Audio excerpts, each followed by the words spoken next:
because, as happens every year, we've had our first really cold morning. It's the first time this flying season I've had to put a flannel shirt on. Now every year this time, and it happens on a very predictable time, this is the middle of September,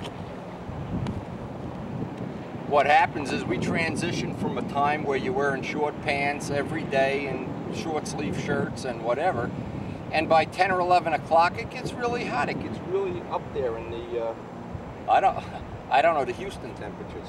Anyway, but a good part of our flying season, maybe bigger than I ever realized, depending on how far you fly into the winter.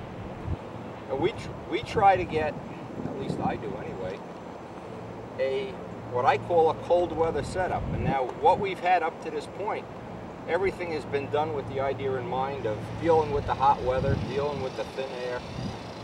In fact, today we've reached the all-time high. It's 96 on that density meter. And it'll probably stay in the high 90s all day. Now what happens in this air, what I'm going to do is just go out right where the plane was set in the hot weather, so I can see just about how much the needle's going to go in, if anything. And then what I have is, I have another prop, they're all Doran 3 blades, that I've de-pitched with the gauge just on the negative side of pitch, just to kind of slow the plane down. Because what happens is, in this cold weather, the easy choices are just to change the prop. And if that doesn't slow it down enough, and there's a point of no return on that, then I would be inclined to put some pantyhose over the venturi, which we already have an air filter on here. And then if that doesn't work, I'd be inclined to start adding head shims. Because what happens in this cold weather, first off, the engine starts to use a little more fuel. The first start of the day can really be a pain in a lot of ways. But a couple of drops of lighter fluid always seems to make that happen reliably. Except if you're me. But always get a square one flight. I'll try to shoot some video today. It looks like the breeze is already coming up.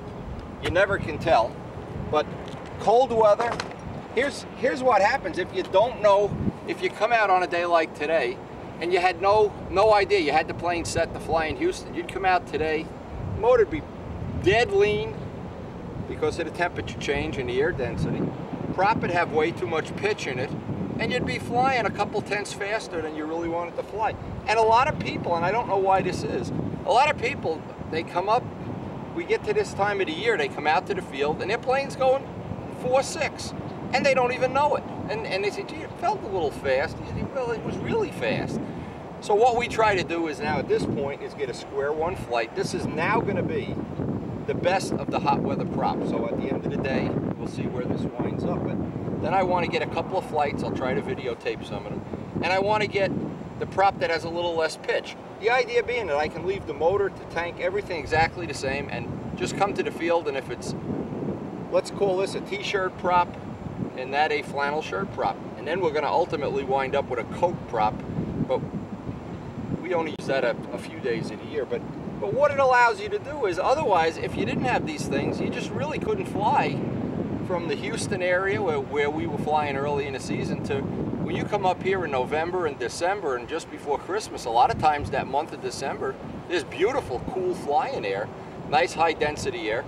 But the problem is, if you don't have trim adjustments and props, or if you're going to do it another way. In other words, in the old days with Tiger 60s, what we used to just do is just keep adding head shims, and by the time Christmas came, the head was an inch off the engine.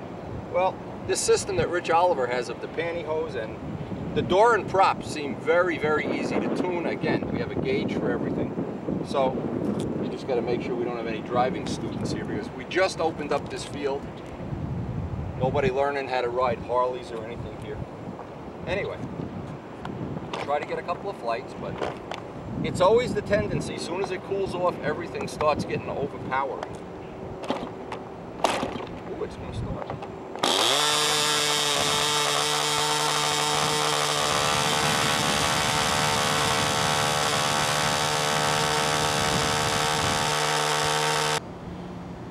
All right, we have what I think is a pretty representative square one flight.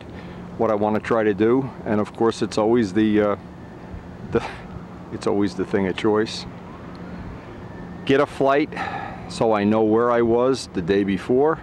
Now I'll put on the prop that's been altered and then go back and forth, and it's like having, well, I don't know, like having two of anything. You always narrow it down to the best three to try to eliminate the worst one, then the best two. And what happens in the final analysis, you're making such incremental changes to that prop pitch gauge, but boy, when it's right, that plane just seems to be attached to your arm. And when it's wrong, the plane is always ahead of you, or it's always going soft.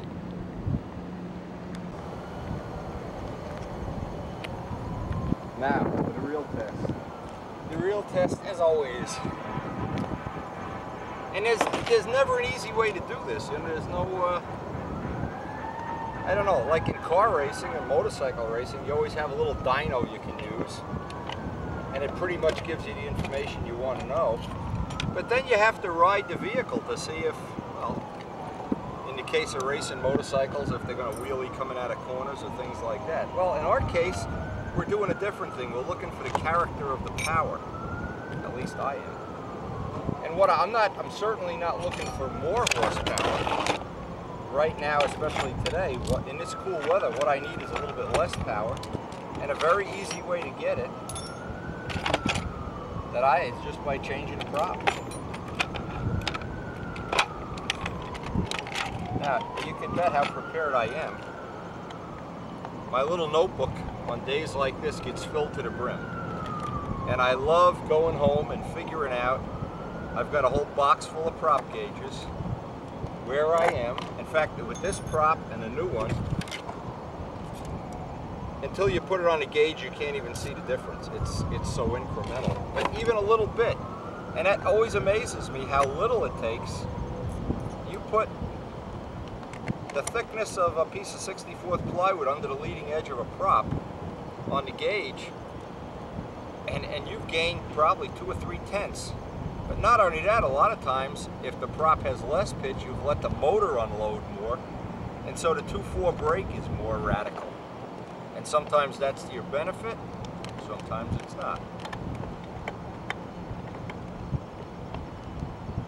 And it's not even funny. I know that I wear out the prop nuts. I literally have to go get more prop nuts somewhere through the season. They're worn out.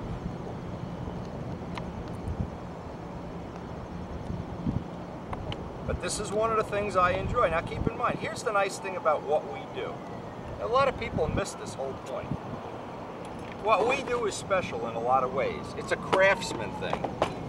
Without the craftsmanship, this wouldn't be worth doing. If we were just involved in an event where the beauty of the airplanes didn't matter or the uniqueness of it, I doubt that many people would devote the kind of time they do to it. But in our case, you have the choice. You can fly an ARF, you can fly one of the Yashenko planes that's almost finished when you get it. You can fly an ARF that's almost ready. You can do an arc, do the covering, put a nice paint job on it like my Costella does. You have a whole lot of choices, or you can do something totally unique, totally different, do a bomber, a 4-engine plane, whatever. That's the nice part about the event. The other part of it is you can choose to be satisfied with just putting a standard prop on that's a ballpark prop and leave it. And in cold weather, fly a little faster. In warm weather, have a little less tension. You have all these choices, but you always have the choice to try to push the envelope, push it just a little bit further. And that's what I enjoy doing. And by the way, we're still at 95 a couple hours into this day. It's unbelievable. This is the best air of the year. In terms of air, the quality of the air. It's a little breezy, but 95 makes up for a lot of other things. An awful lot of other things. Anyway, and I hope we can get some of the flights off the camera that are representative of the day. Well, we're going to see.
Now after burning up some fuel and doing my little comparison, it's pretty obvious to me that we've gone a little bit too far with this prop. This prop is under pitch now, lower than I'd really like it. The motor's working too hard.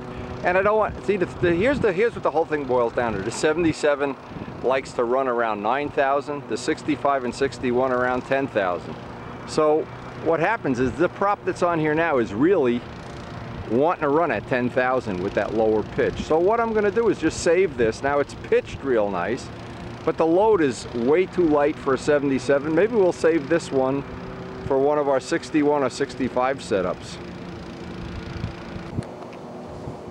And so this process of, I'll call it prop evolution. I don't know what the right word is. It doesn't really matter, but it looks like at least every time we do this, and it's my feeling that this is a good day to do it anyway.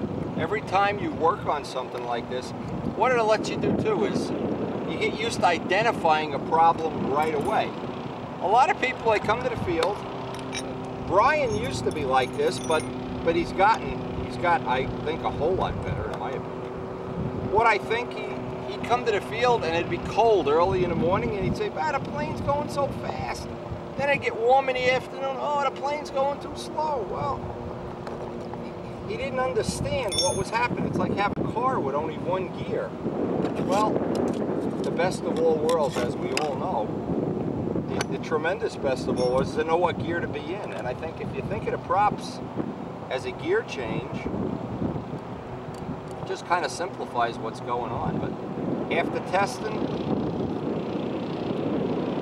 let's say I might have 8 or 10 of these, I don't know, but it always seems to be like a playoffs. And at the end, I try to get the best one. And then I try to get a gauge made so I can replicate it. Now in the case of Doran's props, when you have a 65, you pretty much can cut the diameter to about 13.5 and use the pitch that's on the prop. Because the motor wants to turn 10,000, 10, 10.2. But the 77, the benefit of it is that it runs at just a little bit lower RPM. And that little bit lower RPM lets you turn a bigger diameter. And the 14-inch prop running a little slower gives me a better, I think, a better run character. And when the prop gets small and it's a higher RPM, the plane gets really buzzy. It gets annoyingly buzzy. Buzzy, I don't know, that's a good word. Buzzy B. Buzz Brodak. But anyway, we're learning. The camera's been running for the whole test day. I'll see if we got any flights worth putting on a tape later. We want to get through this session. And back at the shop, sitting on the workbench, are a bunch of projects. We're almost caught up from all the time we lost during the sale of this house. And it's a sad thing. I gotta tell you, I bet a lot of people have gone through this. You know, the house I just sold, my dad built the house. I spent my whole childhood in the house. Basically, grew up in the house. And what happens, because the thing was delayed so many times, I went back 4 or 5 times and said goodbye. And I kept saying goodbye and saying goodbye and saying goodbye. And then finally I just said, the heck with this. Just let the lawyers handle it. And what happened is that I can't even remember. I was going to go back the last time and videotape everything, just so for myself, not to put on a tape, so that I could remember being a kid and being up in the attic room and reaching a BB gun out and, you know, shooting a neighbor and stuff. I'm not sure we shot the neighbor, but you know what I mean. But now what happens is I drive by the house on the way to the flying field. I drive by it, and I think, wow. Now, who could have ever expected? I'm 61 years old. Basically, 58 of those years that house has been part of my life, and it's gone forever. Like a lot of things in my life, gone forever. So anyway, enough nostalgia. Let's get some more flying in.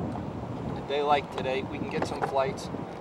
But I think we've got enough data now that we can repitch this prop, and then we'll have 2.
Now what really worked great today, this day started out really cold.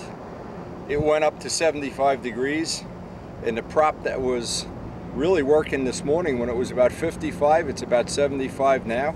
So we've got a nice range on this prop. I'm real happy with this one. This is the one we used at the Edison contest too.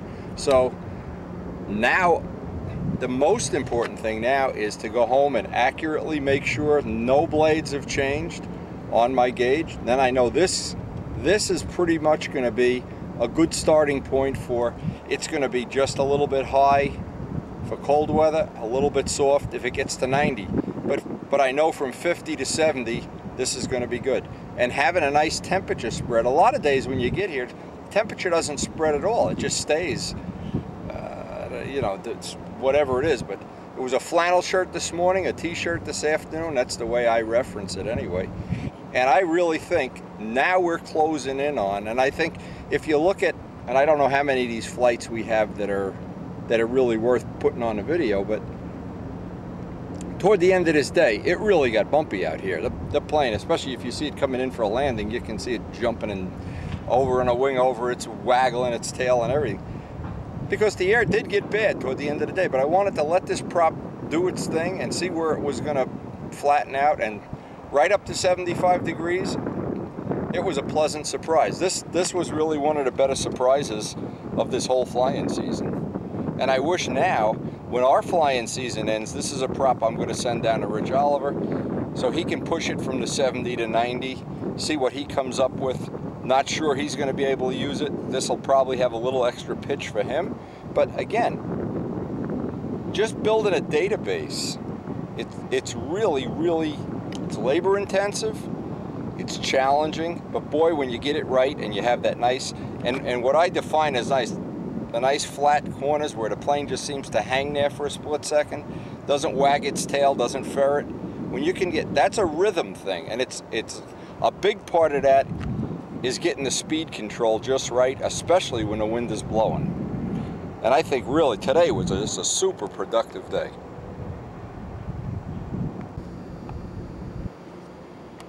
And the thing is, this morning I didn't even know if today was going to be worth coming to the field. Because of the temperature change, I didn't know what we'd get accomplished, but this was a good one. This is one we really built the database today.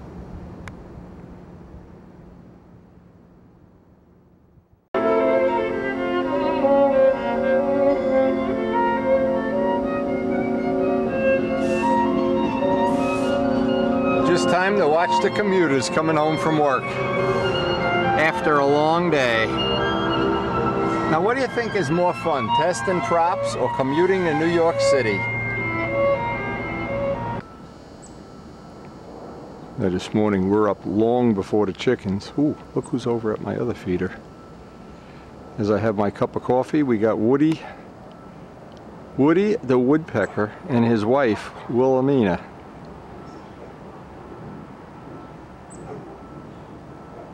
Anyway, here's what the problem is today. You can see gloomy skies, as if we needed another storm coming through. So I decided what I do is just get up to the field, fly until the rain comes. I want to hopefully get another day of prop testing done if I can. Spoke to Doran yesterday, and Doran's even got another new prop mold under construction. And he's going to be making some slight changes. He's going to try to make, with a shim, make me a couple of props that are a little bit thicker to test. Now that'll be a little bit, see, because of the way he makes the props, he just needs to make a shim for the mold. And I'm hoping eventually he'll send me, look at these woodpeckers, hoping eventually he'll send me some video of his little workshop and how he's been developing these props. Both Rich Oliver and myself, we certainly have had good luck with them, as has Mike Palco and probably a long list of others. Oh, I love coming out here and having coffee in the morning. Even on a crappy day, these birds just get me in a mood to go flying. See, this feeder, they have to hang upside down to eat out of this feeder. It's called an upside down feeder. Come on, chickadees. Well, watch, he sits upside down to get his food out. What a guy. All right, let's go see if the commuters are on their way to Rutherford. On their way to New York City. Now, on the way to the field here, and of course it's mid-September, I see the first of the leaves starting to turn colors. And boy, is that an indicator that fall flannel shirts are on the way. The football season has started. Our club contest is this week at the field where we're going to fly today, the swimming pool field. Fall is a great time to be on the East Coast if you're from somewhere else in the world. When these leaves start changing color, it is a thing of beauty for about a month, month and a half.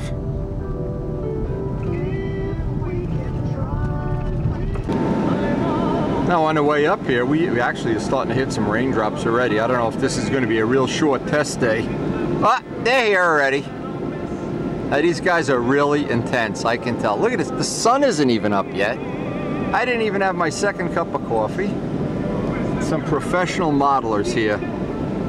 They've set the new standard in professional modeling. Ah, there he is.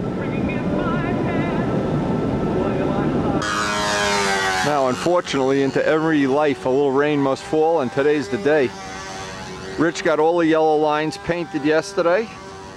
We got all the stooge stuff ready. And I think we're just gonna pack it in. We didn't get a whole lot done today, but we have some good days, we have some bad days.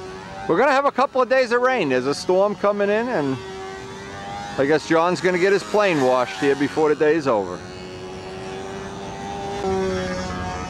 And I guess there's just no way, given the fact the rain has started to increase, time to get back to the shop. Poor John's the only one got his plane washed this morning. What a life.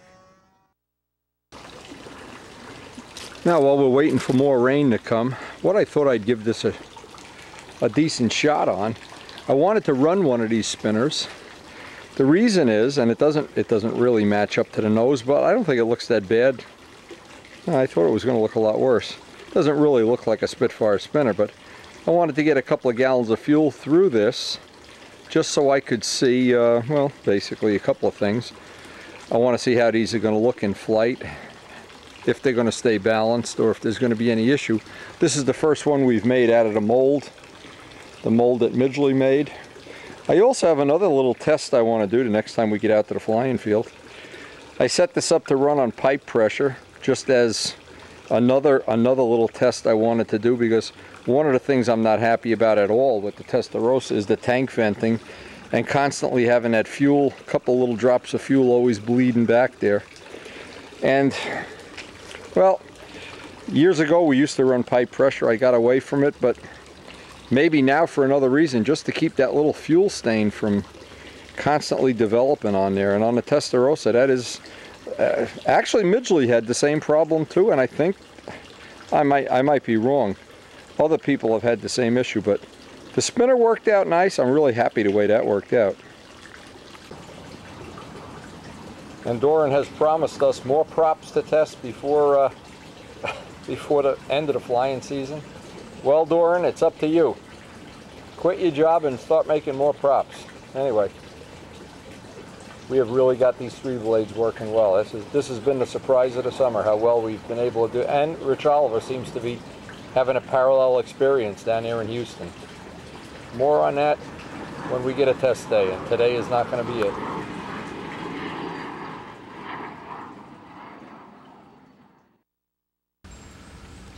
I just, as the old weatherman predicted, another big storm coming through. What I'll do is give us a chance to do a couple little projects we've been putting off for a while. None of these are emergency things, but this is one of the things I wanted to take care of the next time I had a rainy day. Now, I was able to put together, this is for George Waters. He's got the other A26, and of course I have the landing gear, so I'm going to donate those to his cause.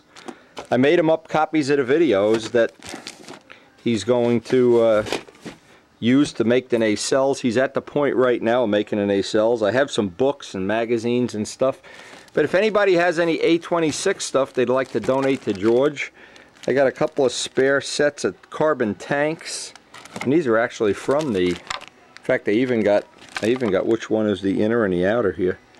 Anyway, this'll be a real big help to George. I know he'll be inspired, I hope. I'm also making him up some videos of the plane flying just so he can play that in the background in his shop while he's working on it. See, that's what's beautiful about having these, what's really nice about having these things on video. Now George is to the point where he's a little uneasy about making the nacelles. You can just go right through these videos step by step by step by step by step by step. I'm also going to look through this big giant box of plans that I have and see if I have any of the original drawings of the A26. I don't know if I do, but if I do, we'll donate them to his cause also. And this is another reason whenever we have a crash, I try to save some of the parts. Just looking at those landing gear, you think that's a 5-minute job? That's probably 20-30 hours of work and paint and sanding and grinding and whatever. So we hope this is going to inspire and get George. The obvious goal is to have it ready for Brodax next year or the year after. And add another really creative, I think really neat plane. Anybody that builds a twin, it's just got to be a lot of fun. So, you know, this is what's nice about having the shop reorganized, and I haven't really, I've put a lot of time into reorganizing this and cleaning it up and getting rid of stuff. Well, what happens now is we've got a much better assembly line for things like the tune pipes that we're doing on an assembly basis. And also we're making this is a carbon fiber tank I think is going to ultimately wind up going to Rich Wallbridge out in California. So some of the work that we did to organize things here really paid dividends, and it's allowed us to just move right. In fact, I have to make a tune pipe for Ramo Bark today. I'm going to lay up a Strega pipe for him. That's one thing going into the mix. And I love just having things like these big photos of Miss Ashley around and some of the other things that just make being in the shop a little more enjoyable. And boy, when you have this stuff on video, you know, the memories of these days. Here's the first flight of the A26. I'm making some video of this for George too. I mean, some of these memories now, had I not bothered to videotape this, or so let's say Ramo Bark never videotaped the Whirls, I would have never got to see the Whirls. Well, this is the whole problem with everything. Somebody's got to take the effort and the time to either take pictures or video. Great memories. Or if we have all the memories of the Brodax or the Nats or whatever. Just a lot of fun. I spoke to Bob Zambelli. He's going to try to come up in the near future. We're going to try to do some final setting up at a lathe. Les was playing with that yesterday. I don't know if he got anything done. But having our stuff organized, cleaned up the pegboards, cleaned up everything. And by the way, this paint is just dynamite. This stuff, and I even have a DVD that they send you when you make the paint. This is such a nice surface. If anybody's looking for, boy, that's a tip. In fact, we still got a little bit left over. That's the Rust-Oleum Part A and Part B. That is professional grade stuff. That is Lowe's or Home Depot or wherever, you know, wherever you want to buy it. But that really makes for a nice workbench area, and also does the walls in a matching thing. And we really spent some time. Another thing I did, and I'm just showing off here really. Let me show you another thing that used to have 1,000 things all disorganized here. Now everything's in boxes marked what's in it. And these clear containers, any Kmart or any Target. Now the nice thing, see, here's what I made a mistake. The first thing was I bought tubs. Now if I want to get what's out of this tub, I can't pull this out. I got to take both out. But when I want to get something out that's in these tubs, see, I can just open a drawer. Or on the bottom one, if I don't have to take that off to get what's in here out. So I would highly suggest, if you're organizing your shop, these little things up here in our area, these cost about $3.99 or $4.99 when they're not on sale. And you know, basically for $100 you can have all your shop stuff organized like, in fact I'm going to get a couple more. See, I still have things in the old boxes, and I really have gotten a bug to get things organized here. Really just get everything all organized, because we are coming up on a building season. In fact, if it keeps raining today, Rich Jacobone's going to stop by with the Stuka wing to do the glassing.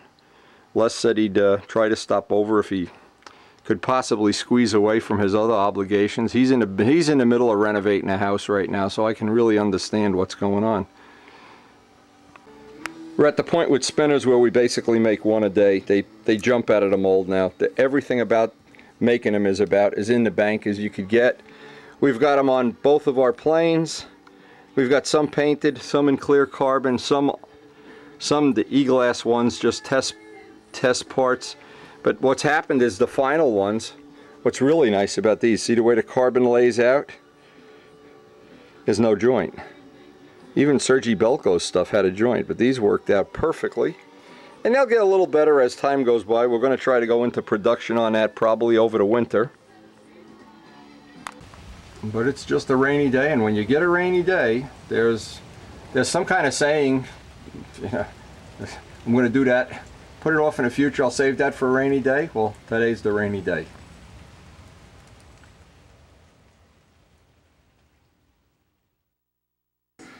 And I'll bet when George Waters is watching these videos, I just think he's going to be wanting to get to work on that A26. Boy, we're looking forward to sharing some of the adventure of the A26, which now is his A26. And it makes great watching. Now see, I'm even in my own shop, and I'm going to start on Ramo's pipe soon. Well, you know, you need things around you to inspire you. I mean, I need pictures. I need things all around me all the time. And when I have things around me like that, I find out I do better work. I get more accomplished. Oh, there's just some good memories. Even when we had this engine failure here, this but if you know, the video really is magic. You can go back and relive these memories. Now, these are a couple of years old. But once you got them on video, they never go away.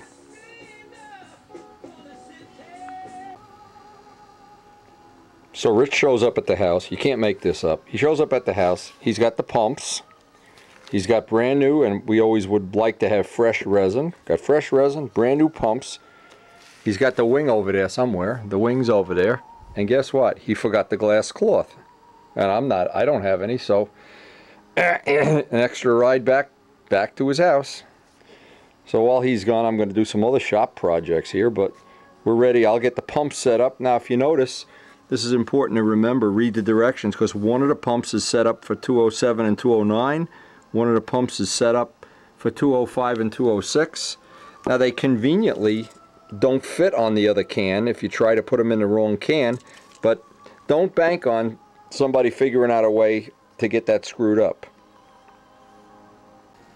Now, as you go to set up any West Systems resin, this is a really critical thing. See, they have a little thing here that says cut this out. What this tells you is you have fresh resin. And it's really a good way. These are really sealed, even if you throw the lid away, and you really need a pair of pliers just to get the lid off, but it's really important that the resin be fresh. I have found that as years go by, the catalyst, it cures, but boy, when it's fresh, it's like working with fresh CA, and I'm not sure what the lifespan really is, but it's certainly to your advantage if you're going to build a plane. And again, I don't know what this costs. It's about $30, I think, for the resin. You've got enough to do 2 or 3 planes, but then next year when you're done, get a fresh batch. That would be my suggestion. Here's another thing you'll notice. The resin, this is the hardener, it's crystal clear when it's fresh. When it's a year old, what happens? It starts turning brown and it gets thicker where it doesn't pump exactly the way you want. So just having it nice and clean like that, I think that really gives you a good start of going in the right direction. And this stuff is not that expensive that you have to worry about using up every drop or everything. Now, it's also kind of self-explanatory. They give you, when you buy the pumps, a whole bunch of different sizes of little ends, and you pretty much can figure out which one goes on there, because you want to be able to get down to the bottom and get the end of the hardener out. So that's one thing the person buying this has to come up with, the choice of bottoms, because this same pump would fit quart cans. See, when you buy, here's a quart of hardener here, but the lid exactly fits. And see how brown it gets when it's a year old? Even longer than a year. And some of the real high-tech, the epoxies that we use, they have a very short shelf life. This is supposedly a lot longer, but But again, I've found out, like in using my stuff, see how brown it gets? And then it also, if it gets thicker to a certain degree, so it gets that it doesn't want to penetrate as well as fresh resin. There's no substitute for fresh, no matter what the directions tell you. Here, what am I talking about? Here's a can. Look at this can, is black. In fact, that's a real old one. And that starts out as clear liquid and turns black and chewing gummy a couple of years later. Now another step when you set up fresh pumps, brand new pumps, brand new cans. Take an empty cup. It needs to prime itself. And let me explain to you what's going to happen here. Is you're going to ultimately, here goes a, now once you get an ounce of this out, that isn't a real ounce. The first ounce that comes out usually has air ingested into it. So what I'm suggesting is take that first ounce, pump another ounce, pump another ounce, 3. Now you have the pump completely primed. Now pour this back into the can. But you don't want to start with the first pump and it's half air. It'll come out.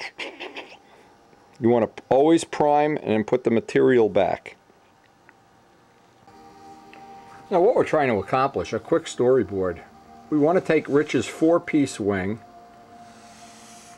It's been sheeted. It's got its leading and trailing edge on it already. And this is going to be, hopefully 2 things are going to happen today if Rich gets back here with the cloth. We're going to, hopefully, and I'm really hoping it's going to work out, give Rich a lesson in how to do one side of this. And what I'll do is I'll just basically do one side for him, the way I've traditionally done it. We're going to e-glass half of the wing. We're going to mask it off with tape so that we get a nice neat edge. We're going to try to get this one side done. Now, depending on, and it's cool out today, I don't know if it's going to be dry enough that we can flip it over and do the other side. Again, that depends. Some days it dries in a half an hour, 45 minutes. Some days you just have to wait. Now, because once this is step 1, now step 2 is, once both sides of this are glassed, this isn't cored out yet. It's got to get sent back up to Johnny Duncan. And this is the way we did the Tiger Cat wing, among others, and some of Les's wings. What happens is, either Les or myself, we're going to have to make some templates, because you leave a very thin amount of foam, about a 1/16 of an inch of foam. Once the glass is dried, and these coring templates are pretty sophisticated. It took me a long time to figure out how to get, because you have nothing in here to hold it to. And what I did when I made them, and we'll show some of this when it comes to this step, we have to make the templates with little blocks of wood to hold this in place. And it has to be very, very accurate. Another thing we found out in the past in doing the Tiger Cat wing, these radiuses here have to be larger than they would on a normal foam wing. You can't make 1/8 inch radiuses. So making these templates up, if Les can make it today, he's going to help with the templates. If not, we're going to have to do this as a separate step. But today, as soon as Rich gets back with the glass, we're going to glass the first wing. Now, because this is a 4-piece wing, there's going to be 4 pieces to this, and I'm just going to do the top view. Because this is one of the reasons we chose to do, rather than just you could do just a traditional foam wing. But what would happen, by the time we glass this joint, and do ellipses in the center, glass this joint, what's going to happen is the only part of the wing that isn't going to be glassed is the last 10 inches. So we thought another way to do it would be the Tiger Cat method, which usually results in a really beautiful wing. In fact, if you go look at the Tiger Cat now, 2 years later, that wing is absolutely perfect. And because it's got a lot less foam in the final product, it's got a hard skin. You do save some in the finish, which I'm sure will help Rich. And what will happen is this outer skin is going to be relatively hard. So when we go to make these joints, we'll be joining, in other words, if we joined, and they're going to be angled, let's just exaggerate it, if we just put band-aids around here, well, it's only hooking to wood, and I'm not sure that would be the best way to do it. But by doing glass the whole wing, we're going glass to glass, and that makes an incredibly strong joint. That makes almost a bulletproof joint once you put the second layer on and feather that in. So when this wing is done, of course, from the front view, it's going to look kind of like, I'm not making this real accurate, but Les has a real nice set of plans made up for this. From the front, though, this is going to have these joints, and we're going to have to make accurate pie slices so these joints come out perfect. And the way you do that is you have to take the angle that you want and divide it in half so that these joints are at 90 degrees. In other words, you can't just take this side and sand an angle in it. You have to be constantly working up against a 90-degree block. Now, in fact, we already have a 90-degree block that's set exactly 90 degrees. So once we figure out the angle, we're going to use this to rub up against it. But both sides will have to have that angle in to make that joint as nice. Well, we call it a bologna slice joint, but there's probably a scientific, Paul Walker would have a scientific answer for that. But there's a lot of complexity to this wing. But just like the B-25, just like the Tiger Cat, if you approach it one objective at a time, in the end, I think it works out real well. We know this type of wing produces a wing that really has a nice finish, number one. It's really rigid in terms of having a place to mount the gear, which is going to be a critical thing because we're going to have to mount it right on the brake to be scale. And we have to figure out, in addition to this, from the front view, where exactly, I'm going to have to make a special control system, special set of lead outs, and where they're going to come out at the tip. So we got a lot to do. But the first step, again, to approach this the way I would, always one step at a time, get that behind you. One step at a time, get it behind you. We got the pumps all set up. Had Rich not forgotten the cloth, and I can't say I've never done that, we'd already have the first panel glass. But we could use this as a show and tell, use it to shoot some video, so for anybody that wants to do one of these bent wing things, they can look back. And by the way, James Mills is building a Corsair, and he wanted to know how to make these wing joints. And I said, well, you're going to have to hang out for a while. So he's waiting for a set of these videos too. Now, while I'm waiting for Rich to get back, one of the things I can do here, number one is, we may as well do one of the smaller pieces first as a little 101. You can see what he already has so that these go back into the core exactly the way they come out. But the first thing I want to do, I want to take one out of the core, and I want to see what the quality of the sanding, because the quality of the sanding here, here's the problem. If there's a little dimple sticking up in the wood, what happens is that you cut through, when it's glassed, into the glass. And then what happens, you have trouble burying that little repair, and when it goes out in the sun, you see it. Now, on, let's hope, on this wing and on all of the ones that we're going to do in the future, we've learned the important lesson that we learned on doing Dave's wing, among others. One of the things to learn is this part of the sanding has to be perfect, absolutely perfect, before you go to the next step. So I'm just going to dress this off camera, give Rich a little head start on this. Any joint that comes through now is going to come through in the final finish. So a little extra time, and then I'm going to back mask right on the center line so that while we're glassing the top, nothing drools down onto the front of the wing. Now, it's a good idea whenever you're doing any epoxy work, and this gets sloppy, especially when you're trying to show somebody who might be new to this, or especially if you're windy. You'll lay a piece of ordinary saran wrap right on the piece, and that kind of protects. If you do get a couple of globs, you don't ruin your core, and we want to use these cores for doing alignment, among other things. Then we can lay this right in here. We have it masked off around the perimeter and around here where we're not going to want epoxy. And we're ready, once Rich gets here, we're actually ready to get started here. Alright, so Rich has the cloth here. We're cutting a piece about an inch bigger. Then we'll mix up 1 ounce of resin. Did you bring playing cards? I don't or you have want to use playing squeegees? cards. I have, okay, squeegees are okay. I have credit cards. Credit cards good. Old, yeah, that's good. Anything like that. But if worse comes to worse, you get those things from SIG. They're good enough too. Now, what about the hair that's in here? Does that mean anything? No, we'll pull them out. They can't go through the cloth. That's just because those are crappy brushes. If you wanted to, you could go buy a better brush, but no. What, you know, you're going to pick them out anyway. This is not a big deal. Now, when you think the resin, again, I'm just trying to put all the little tips on video. The thing, when people have trouble glassing, it's because, number one, either put a different mix than what the epoxy's supposed to be, and it doesn't cure, or they don't stir it enough. 2 minutes.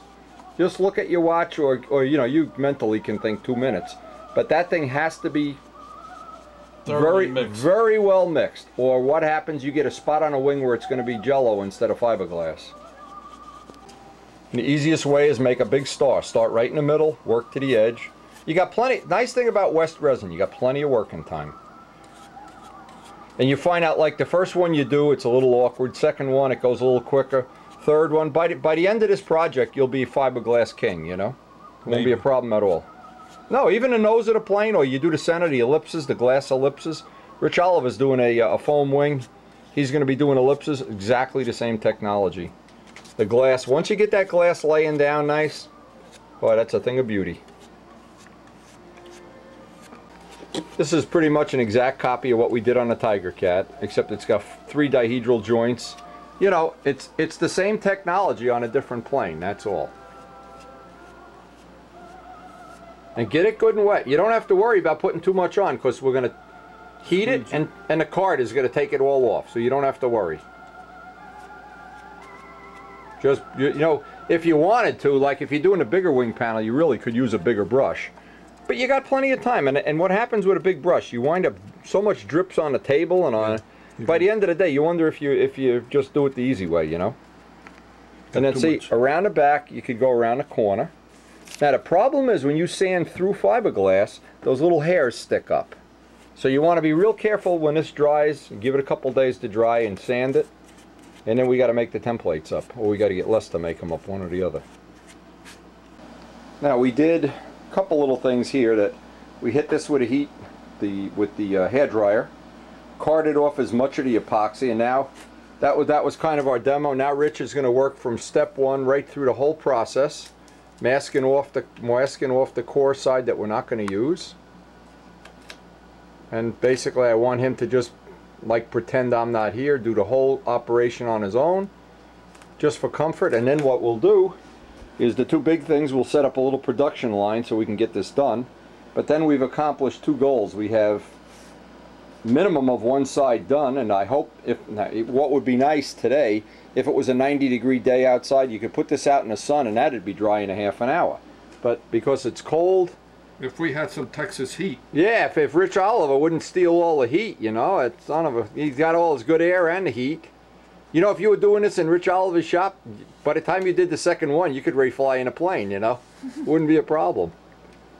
All right, and you want to get close, but it's not critical. You know what I'm saying? All that's there for, take a razor and trim that. The only purpose of that tape is so you don't get epoxy rolling down. And as soon as we get done with the first side, we can flip it, put tape on the other side. In fact, the trailing edge, you really don't even have to fiberglass. It's just, we're doing it because this is going to have joints, and I want to have some place to mount that horn nice and solid. We're going to have some crazy horns in this by the time we're done. It's going to need a total custom control system. By the way, you got competition. This guy James Mills called me up. He's building a Corsair. Oh, really? He wants to know how to do the wing. I said, oh, you got to ask Rich Jacobone, the master. He's been talking to Kirk Mullinex, so Mullinex already made one. Got one. Oh, Mullinex knows all the tricks too. Yeah, by making it star the way you... Yep. What you find out is every time you do one, by the end of doing this it doesn't take long. It's just that somebody's got to show you the first time. Or if you learn on your own, kind of like I did, what happens is you waste a lot of fiberglass. Yeah, you learn from You learn the hard way, sure. But this is a good way to do it. And that Tiger Cat wing was no heavier than if it was a normal foam wing, but it had that finish. And it's still, even after a whole season of being in Texas and at the Natson, there isn't a ripple anywhere, not a single dimple or anything.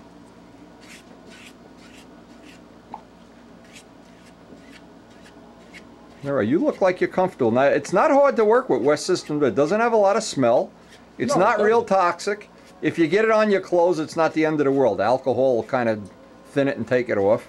It's not like Epon or like any of the resins, the high temperature resins, where you can't get them off your clothes or they get under your fingernails or something and it's a problem.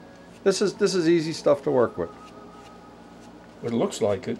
Very nice. And when you start carding that off, the trick is cart it off, heat it with a hairdryer, cart it off some more.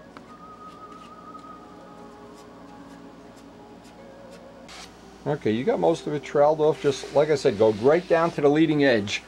Make sure you go right up over the tape, because the tape gives you a line to trim it from when it's dry.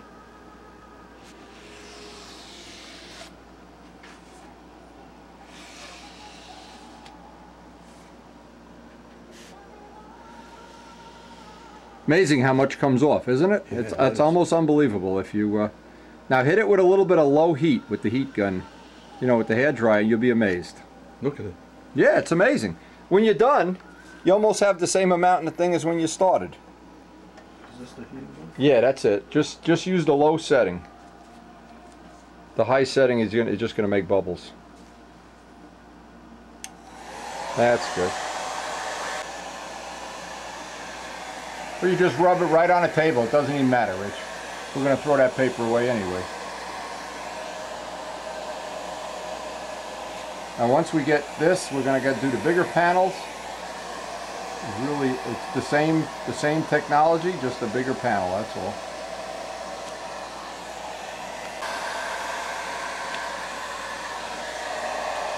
See, the first step, get as much as you can off without the heat, but then the heat lets you get that last little bit off. And just don't press down so hard that you get you don't have any wrinkles. You don't want to get a wrinkle in there.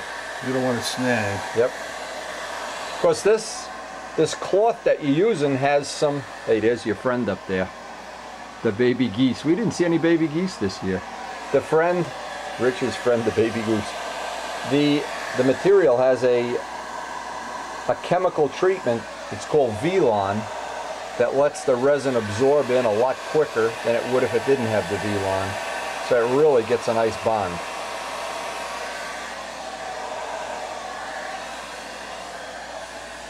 Alright, now once you're done with that, now we just do the two big panels. Same technology, no difference.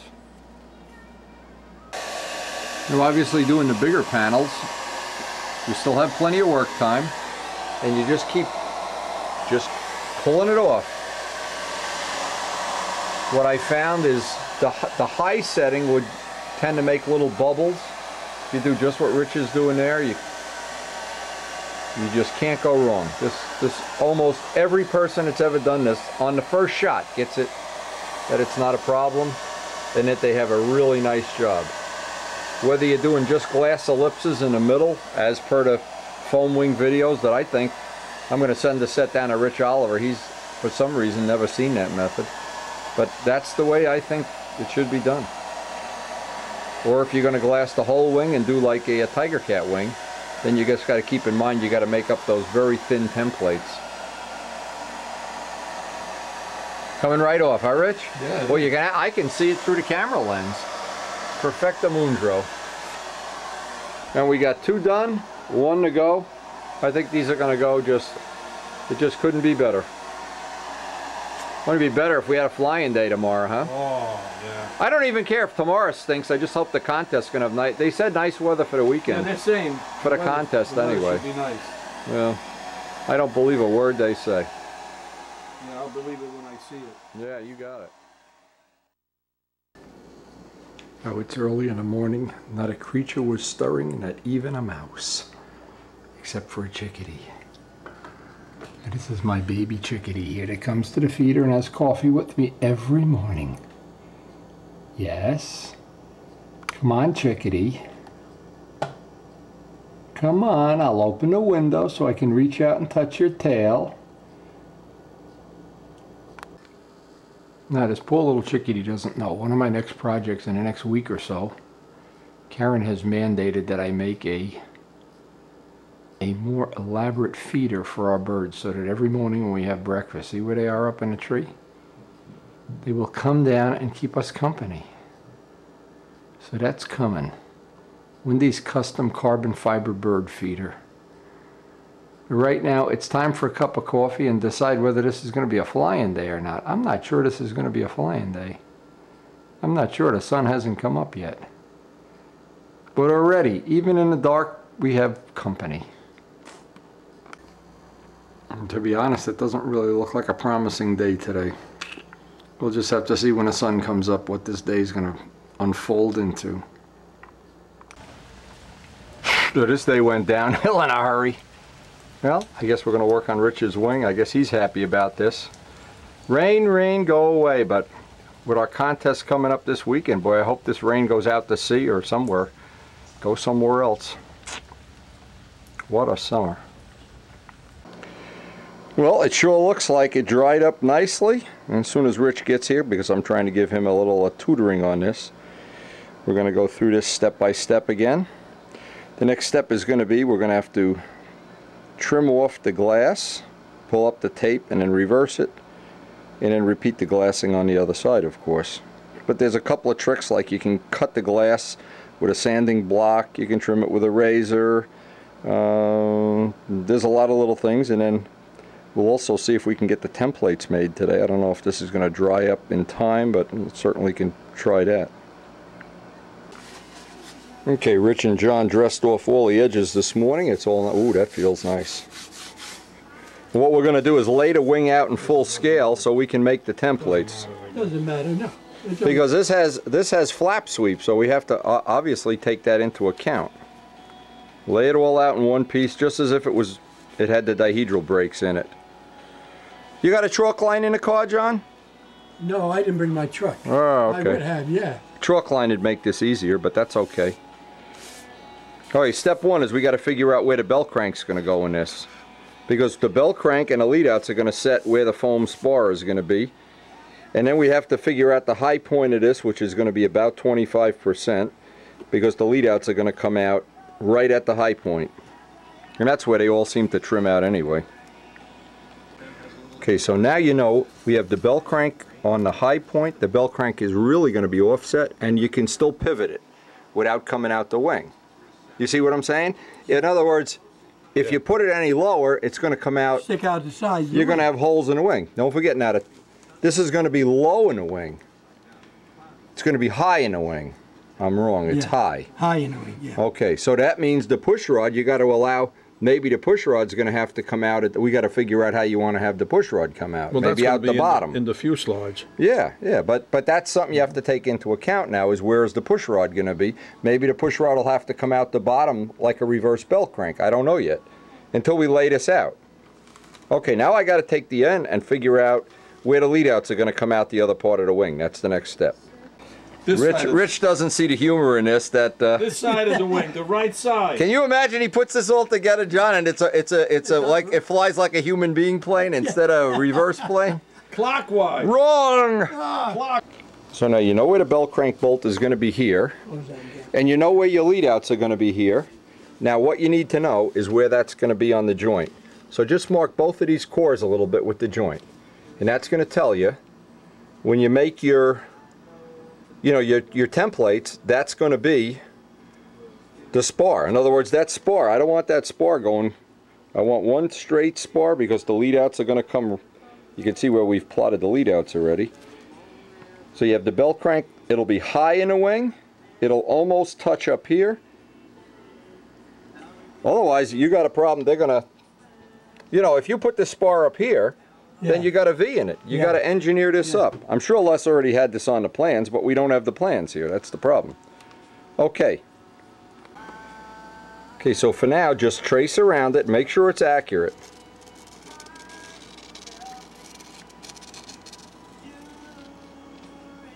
Because you got to make 3 of these. One for the joint, one for the center, one for the tip. Then the next step is, now we have this little sprue here. Now you'll know exactly where the first foam spar will be. Don't forget too, these foam spars, they have to have an angle in them or you can't get the piece out. That's right. Okay, that one's done. Okay, take that off. Now transpose out where this spar is going to be. You need to know where that's going to be. Now while you're doing that, let me get the phone.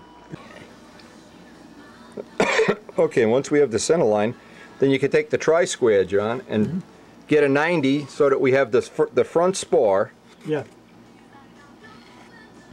is 90. Now you want to connect the 2 dots with a 90 degree. You can get this out of here.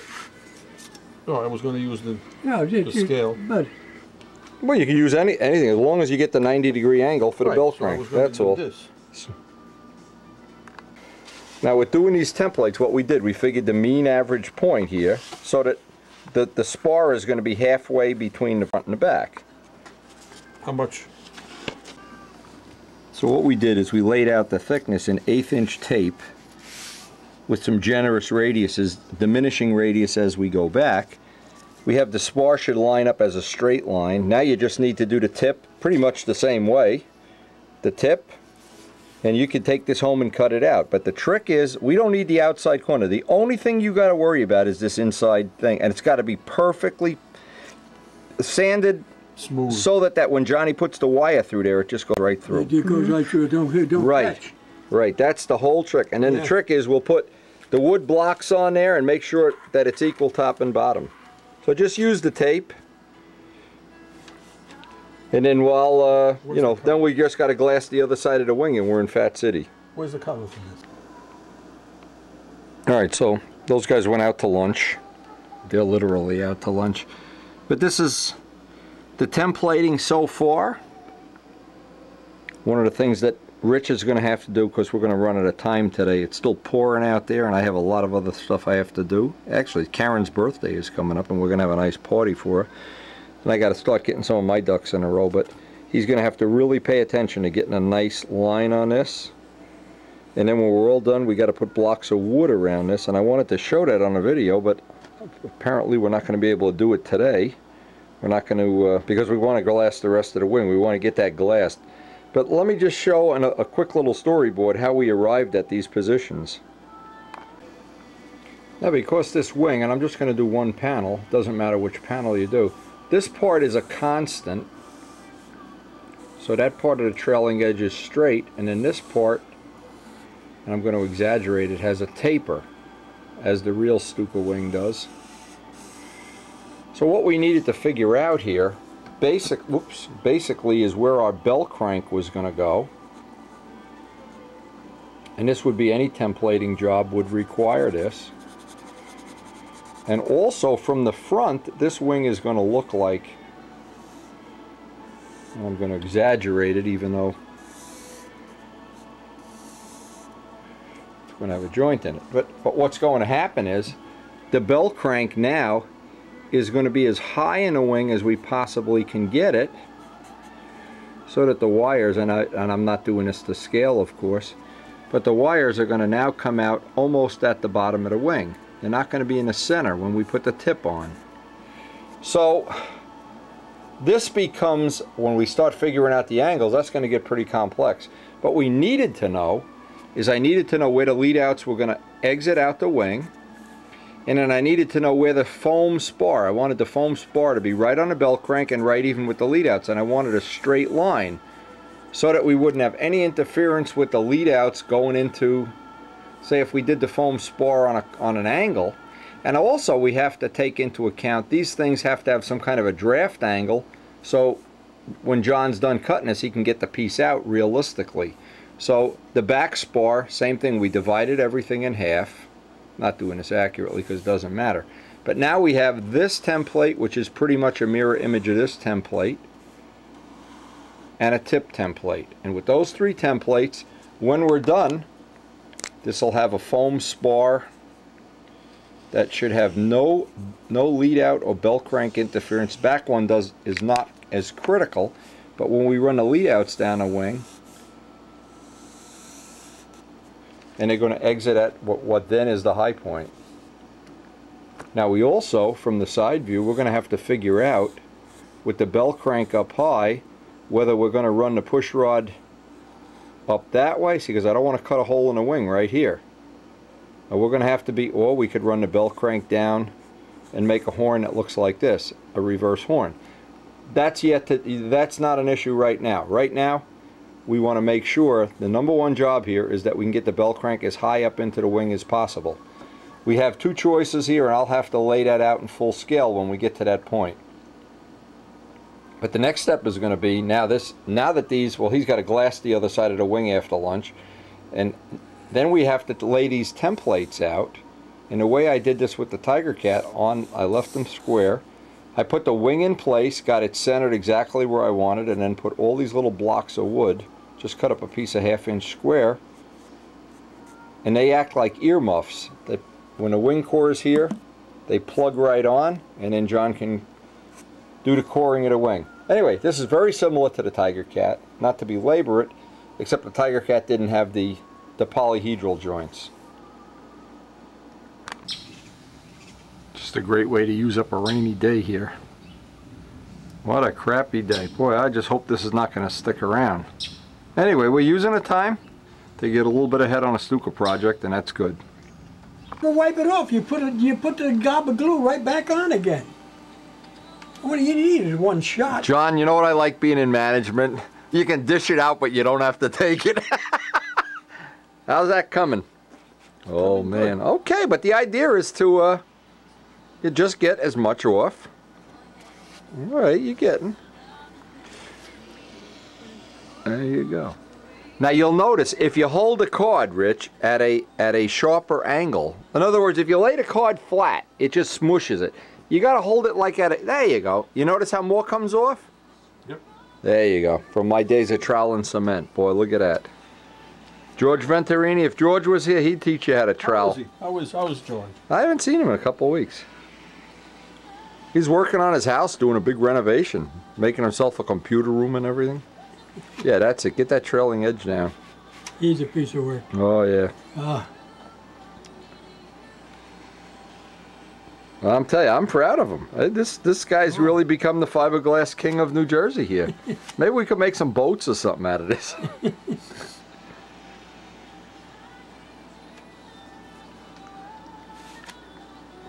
Yeah, that's coming out good.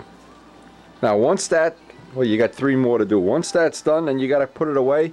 Then you can go work on those templates over there. I intend to.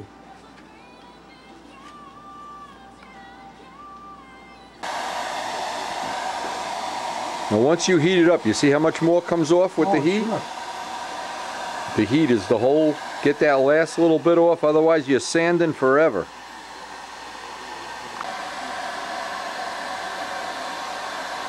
Yeah, there's nothing better than being in management, huh, John? That's right. That's going to be some nice wing, baby, when this is done.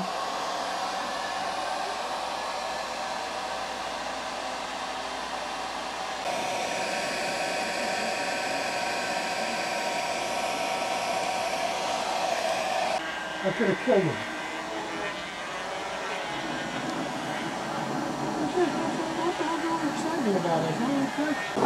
I want my story. You got this down to a science, huh, Rich? Yep. Oh, I would say it's safe to say you've got it down to a science. Yep. It's safe Just- to say that I can do another one. Oh. Now, you're going to do the other one? Yeah. And then we send them, because I got to finish the templates Yeah. before you send them up to Johnny. I'm going to start working on the templates as soon as I finish this. Okay. 3 down and 1 to go. Are you ready to start cutting them out? I'd make that a good dark line, so. And you want to leave the line on no matter what. That's. Well, we get up Saturday morning. Today's the first day of the contest, and breeze is already kicking up very early in the morning. The sun's not even up. And look at this nonsense. Looks like more rain might be coming in. And we are just sick and tired of the rain. We need some good weather for this weekend contest. Well, I guess we're going to take what we get. Always like looking for some cool cars on the way to the field, even though this isn't California where you see these things all the time. When you see one, it's still better than looking at Toyotas on the way to the field. That's pretty cool. Pretty cool.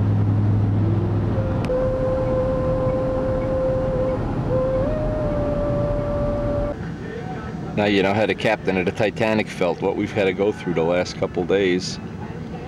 Oh man, this sky doesn't look promising. I don't know.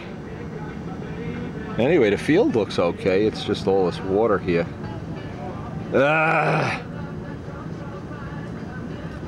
Well, anyway, we got we got Rich's wing moving along, and Guess we should be thankful. At least it's flyable today. All right, I smell some electric burn in here. What's going on, Lynn? What do you smell? Ozone. I smell ozone. Start laughing and making fun of me till you see what's going on. All right, hey. Get on him, Lynn. I'm willing to learn. Get on him, Lynn. I'm a slow learner, believe me. I was just saying that this airplane is going to take me over 500 points, which I've never scored in my life. Okay, good. At some point. Well, I can arrange that. Jury rigging contest is what I do best. No, we're going to do something legitimate. Oh, there is Not the New York way. no. Tony Soprano wants to win the Nats, no problem. All the judges disappear. Yeah, we got Uncle Louie on it. Uncle Louie will take care of this contest win. So what did you do to it since the last time we seen it? Anything? Any trim changes? I've been trimming the hell out of it. Okay. Bought some batteries. Went to the electric two-blade prop. This is electric thin prop. Okay. 6. Is that the one Palco uses? I don't know what he's using. I hope I see him soon so I can. He should be here. I think he's using a Doran prop. Yeah. Put the And they're available. shock gear on it. Yeah, they're cool. So I can land it. Al would approve of that, that's for sure. Al be mad that doesn't have a pilot though. Yeah. He doesn't go for that flying blind See what stuff. I did? I put a stress crack in it without the shock gear, top and bottom. Oh, okay. Because you got to have the shock gear on these things. Well, this is pretty light, isn't it? How much do they weigh? With the battery, with a 14-ounce battery, it's 59 ounces. That's a lot lighter than Al's is. A lot lighter I than think mine. Al's is 150 ounces with a 91. No, but that's the bigger Bearcat. Actually, we were going to bring the big Bearcat back with us, but you know, we didn't get a chance to get it in the van. See, the 91, Bri, fits in that but that Bearcat's really heavy. The 46 size. This is the smaller one, yeah. Yeah, this one flies good. I flew Keith Trossel's version of this, and boy, it was nice. Well, I flew Al's too with the 72 Sato, but these are a good flyer. And Walt Russell's got one almost finished. Now listen, Walt, here's the deal. Get it done, baby. Need a 4-bladed prop on these to make them look cool. Again, it's just Oh yeah. you no know, doubt and about it. Then you got steel coming out of these tires, and so you gotta be careful. Well, Datavio said he had gloves, but he forgot the gloves. I brought one. Yeah, one glove. One glove. Well, what the hell? What the hell good? It's like having one Beats shoe. Nothing at all.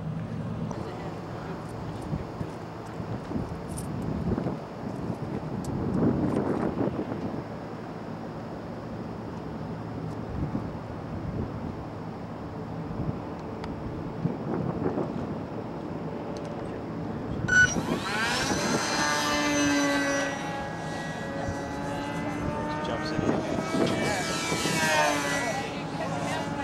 When it was at Brodax, it looked like it had a lot of potential. You know, I mean, like anything, it needs to be trimmed and.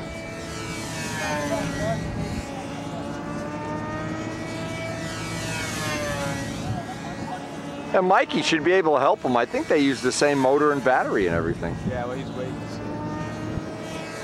If Mikey makes it this weekend, I don't know.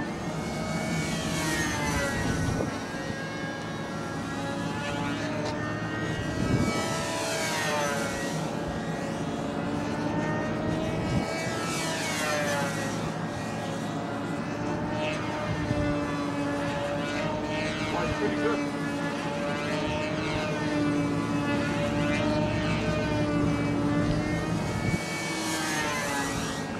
We had a surprise party for Karen last night, Bri. Yeah. Her brother-in-law comes up from Florida and just knocks on the front door. And she had already changed into her nightgown and we were just sitting around. And I let her do it. I knew he was coming, you know. Right. He knocks on the door. I said, you go answer the door. I'm tired. Yeah. So she went down. I heard, oh, J.O., I'm sorry. So we're up till all hours of the morning. Now tonight is a real party with, I don't know where the hell they're taking her, but it was a lot of fun. So she truly was surprised. She was shocked. And I could tell when she's faking. In a nice kind of way. Yeah, in a nice way, right.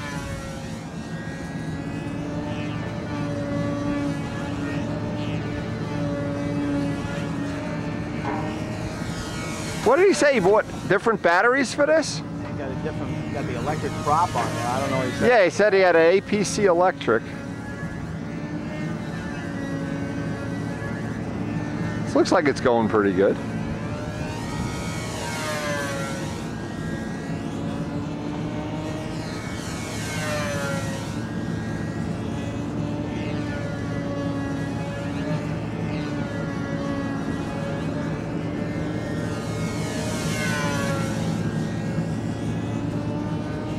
Ah, the sun is coming. This is the first time we've seen the sun all week. Yeah. Hey, Rich, your wing's drying up nice. I looked at it this morning.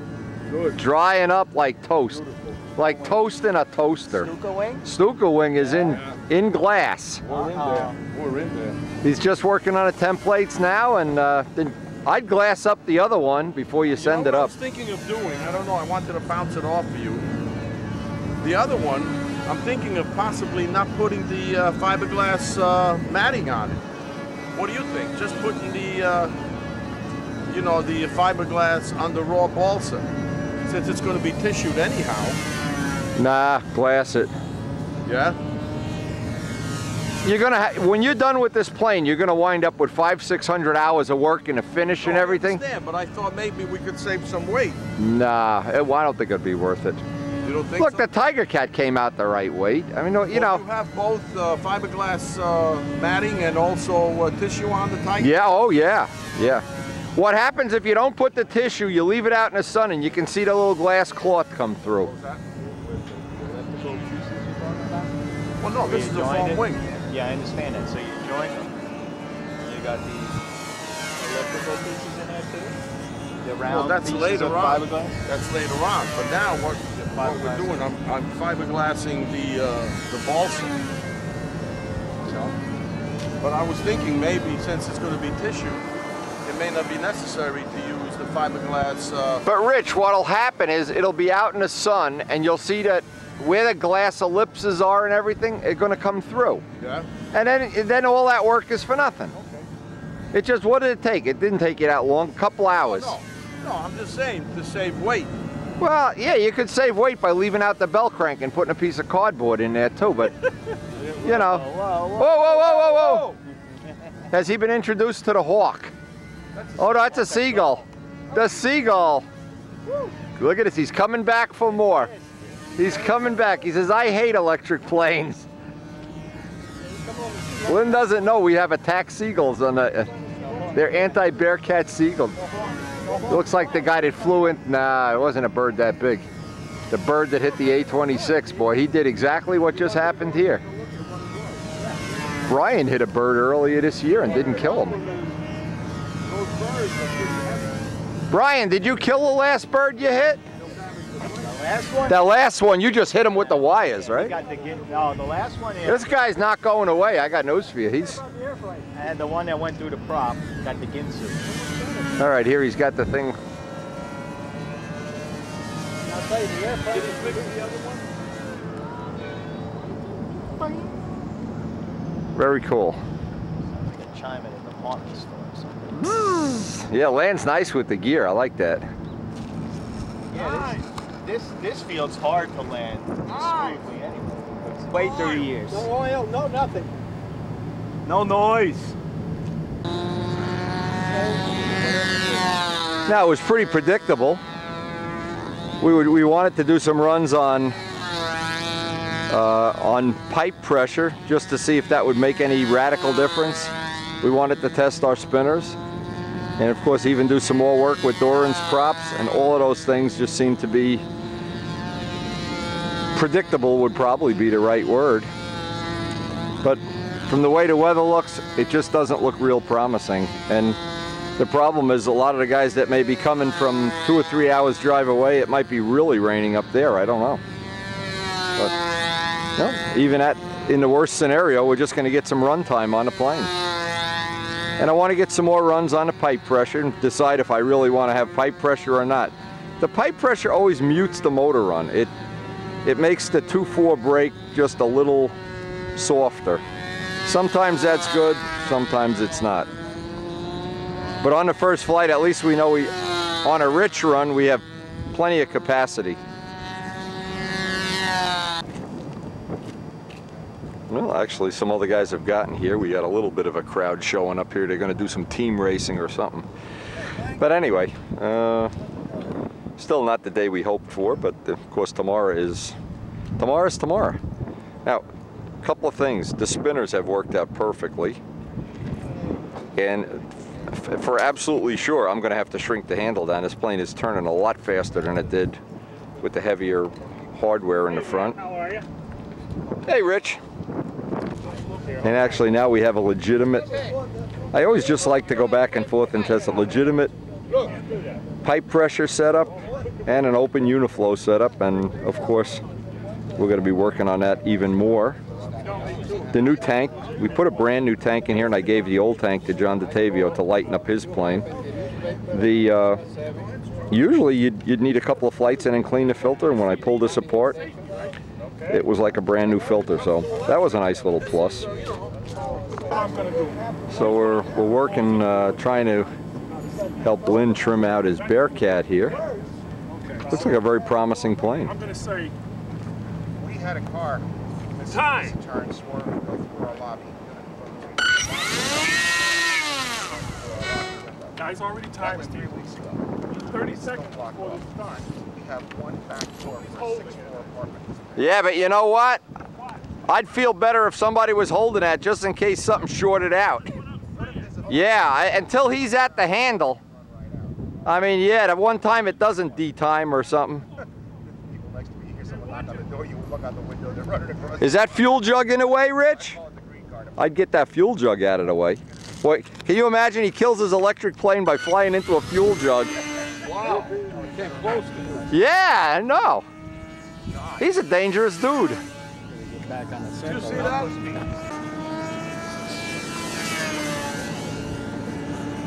Now, I honestly and truly don't know how much Al's Bearcats were. This he says is 59. Maybe it's a little on the heavy side. When planes are on the heavy side, it's not like it's unpredictable what you need. You need a little more prop pitch. For absolutely sure hinge line's taped, and I don't know if he has them taped. And there's only a few spots where this starts to look tentative in the round maneuvers. You need to fly it a little bit faster than, say, if it were 50 ounces. But it doesn't seem to have any really bad tendencies to doing anything. Love to see a 4-bladed prop on it, though. That'd be cool. Anyway, there's a couple of spots where it looked like it could use a little more power, and I know Palco has been working with Sergio on making more options in the timer that you could, like, let's say in the middle of the flight, up the juice or down the juice, and they do have something that, and I don't know exactly how it works because I haven't investigated this yet, that increases the voltage under load. Again, there's a lot of development going on. And our friend in Singapore, Philip Wong, who shot some of the World Championship videos that you're probably going to see real soon. He's very interested in electric, among other people, so. And the guys have all been working with Palco, I think, on developing this stuff. Walt Brownell, Will Moore, Lynn Smith, Bob Hunt. They're all adding, oh, with this guy. Bird, bird, bird, bird, bird, bird, bird. Oh man, these birds love the electric planes. That might be an electric bird. Lynn's getting bombed here on every flight. Birds, birds, birds. Everybody's heard about the birds. Anyway, later in the day I'll try to, I don't know, put up the tripod for some flights. See if we get any flights, but so far the opinion is we've made another little upgrade. The door and props, just Rich Oliver and myself both having this incredible good luck with these door and props. And they are, well, they look like they're going to be part of our future development program. And what we're hoping is going to happen, in my case, all the stuff that we're developing on a Spitfire will just bolt right onto the Testarossa. We now have the real light spinners. We've gotten over an ounce off each one of the planes and off the nose where it really is critical. Part of that is the fact the door and prop is a ½ ounce lighter. and it's still a full 14-inch diameter. So now, if I remember right, it was the hourglass that looked just a little tentative on this, and there may be a way you can program the timer to right now, give it some more juice.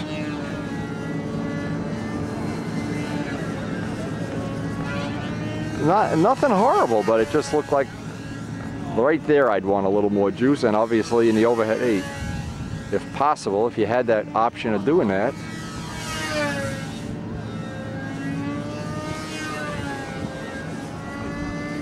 But always exciting to see some new stuff coming down the pike.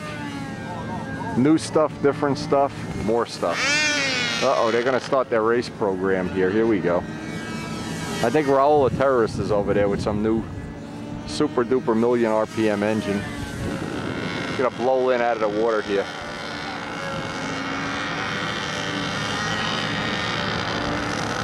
Yeah, as they're trimming this out, Lynn's been trimming it out. Every flight seems to be just a little bit better. Which of course, I assume is the whole idea of doing this.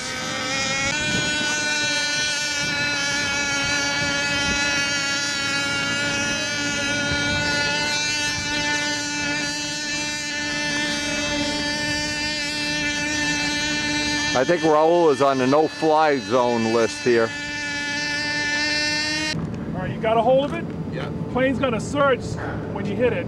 And you don't kill it, but it's just a little clicky detail, okay? I already did. And you gotta hold it for 2 seconds. On the button? Yeah, you gotta hold the button for 2 seconds until it starts. Hold it, hold it, hold it, hold it. Okay. Lynn, he can be trained like a puppy, but... Leave it alone? Need a big newspaper. Yeah, big roll of newspaper with this guy. That's it, Lynn?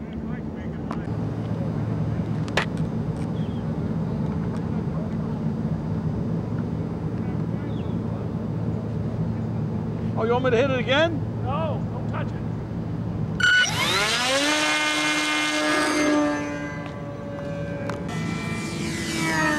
Yeah. Rich, we could have trained a dog to say bark, bark, woof, woof. Hit the button, hit the switch, hold it, but you're not holding it. Launch it, but you're not launching it. What's wrong with this picture? Very close to the push rod. You know the shadow? Hey, Raul, what happened over there? I saw you crash into the puddle. Unbelievable. What happened? Unbelievable. I saw it with my own eyes. What are you talking about? Okay. You flew into the Twin Towers over there. What's going on? No, he put the gear. The clown, he come with the piece of tube. Now look, Raul's trying to convince everybody it wasn't his fault. What gear? No, the push. It's a gear. He has with the. Raul, you know, confession is good for the soul. And what happens when you want to give off? It's jammed. He crashes the guy's plane. Now he's trying to blame the guy. Is it your fault or his fault, Raul? Did you hurt the engine? No, this engine is okay. Raul, let's be honest. You owe the guy a plane now, right? You gonna buy him a kit or what? An ARF? You gonna take him to dinner, buy him a hamburger or something? You're a dangerous guy. Dangerous Raul. He's the reason we needed a new first aid kit on the field. He used up all our bandages. He wiped out my first aid kit in one flying season.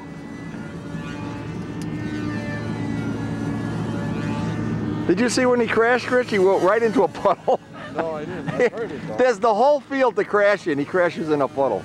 I heard it. Yeah, it was pretty. Oh, yeah. It was like dropping a potato in a toilet. Unbelievable. And they say there are no homegrown terrorists. Raul the Terrorist. We love the guy.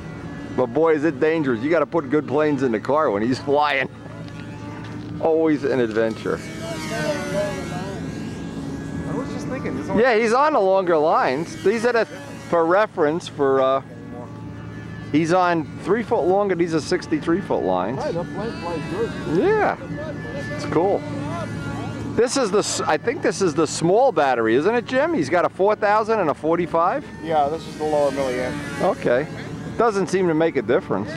That's when you're flying it, maybe you can tell. Yeah, the plane's 2 ounces lighter, regardless of where the balance point is. It's got to help. Yeah, 2 ounces is 2 ounces. When are you gonna learn not to let him fly your plane? See what happens. Now I can blame somebody. Wait a minute, I got Raul. You crashed the guy. Buy him a plane. Come on. Does he ever pay you? Does he pay you for this? Oh. What happened is that this came. Look at this guy. Oh, your push rod. Yeah, push rod brace. and this is the reason he don't go. No. That was you. No. Pilot error. Raul, go to the store and buy him a plane. Man. This is what happened. This is Operator error. Do not operate heavy equipment while taking this drug. Are you on Ambien CR or what the hell's going on here? He's got a free flight flyaway sticker on the wing. We're in the right place. Yeah. We're all here killing ourselves, getting the field ready. Raul shows up with a suit and tie on. He's in management today. All right.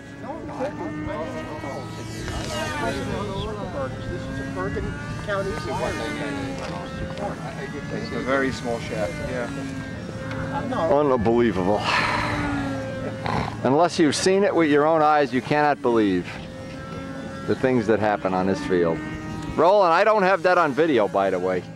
You're so lucky, because I could have made $100 sending that the funniest video. Or the dangerous cop video. The cops would be chasing Raul down the road, he throws a plane out the window at him. Washer soldered to it for the push rod guide, and it's unsoldered. Anyway, Lynn's on long lines, he's got a new prop. Man, he's got this thing cooking. 15. He's really having himself a day here to die for. go inside. And you believe him? You believe that?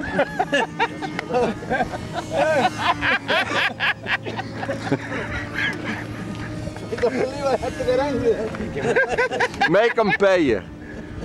Make him buy you a box of Cuban cigars or something. Boy, that motor sounded pretty hot, huh? What kind of motor is that? Let me see that motor. Taipan, Australian. Is that a racing motor? Or did Raul make it into About one? the early 70s, yeah. It's a cool looking motor. It's like an MVVS type thing. Yeah, it's very fast. It's not the fastest. Yay, a landing! You know, what did you run out of gas over there? How come we didn't stop it over here? Brenda, are you gonna take them off your cell phone and email list? You know, you could be a million pieces. You could turn him into the FBI and get a reward, you know. He's a dangerous guy. Hey Lynn, Raul wants to fly that. How did it feel on the longer lines? Any different? Nice. Feels good, huh? It presents a little better. Okay. It doesn't look as helter-skelter in the beginning, and it's still fine at the end. Yeah, we're having fun now, boy. I'm telling you. It's this. Now that's first place award. John Ritchie's donating his bike. First place award in old time stunt is a Harley Davidson, reputed to be worth at least $7,000 new. No. This is 15,000. No. Double that. It's 2,000. Hey, Roll, you want to go motorcycle riding? Come on, show him how to ride. Come on, you bum. Take a ride. He's got insurance. Life insurance. Look at the paint on this, Raul. Wow, that's nice. Be nice on a model. Yes, sir, it's nice to have money. No doubt about it. Easy pass bolted to the front end. Easy pass. They said this thing would. Especially this way because it doesn't cost anything, you know, with the... Anyway, they have an old-time stunt and some other events here today, but we have to leave. It's Karen's birthday. The missing piece? Upside down, right. Indistinguishable. I have one kid at this. Till our seagulls come back, they'll mark it for you. Is that all Will Moore stuff? Well, we didn't get to fly to Testarossa today, but it's coming next week, I hope. What we did get to do is really put this to the test today. It was cold when we got here. Everybody was wearing long sleeve shirts, and it's French fried right up to a really hot day. We're going to Karen's little birthday party. Her brother's up here and his girlfriend. And what really worked well for us here is this setup on, there's a side benefit of having the thing on pipe pressure. One of the benefits is there is not one drop of oil anywhere on this plane. And the way the stinger is set up on this, it spits it out well past the tail wheel. You don't even get oil on the tail wheel. I mean, you're literally, it's almost like having an electric plane. Free side benefit. And unfortunately, it is time to pack up. Time to go see the guests we have. Warren Walker will be here in a couple of weeks. We're really trying to plan up a special visit with Warren and his wife Ramona. That's going to be a pretty special time. We're really looking forward to that. And we hope tomorrow, the contest day, is just going to be even better than today. This wound up being just blue skies for everyone. And you never know when those blue skies are coming, but they certainly arrived today.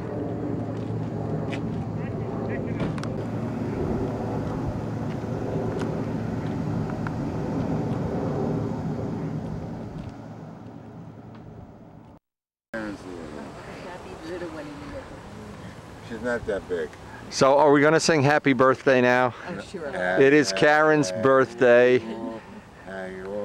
And we all are going to the bird sanctuary. And we're all going to go walk the natural bird walk and see the baby birds. He's got our binoculars. And, hey, that's enough, Wendy. And it's her birthday. What birthday is it? 39, 40? It's Karen's birthday. She's circling around at 39. She isn't that big. No. Anyway, we've never shared this with you, but this is our bird sanctuary, and there's a giant walk around the whole perimeter of the wetland area. It takes about 2 hours to walk around it, and there's all little baby animals and things along the way. So we're going to take the nature walk. And tomorrow is second day of Rich Jacobone and Rich Peabody's contest in Palisade Park, but it's her birthday and we're going on a nature walk. Why can't I see a damn thing? Willow, this is some of the animals that are in this habitat. I don't know how many we're going to see, but this is all out here. This is the different ducks. all kinds of ducks, Look at this one. geese. You can't see anything. You have to regulate it. I'm trying. This is a really unique area. And we always try to take people that come from out of town here. And it's just a gigantic wetland area, and it has a pathway around it. It has several of these areas where you can walk out.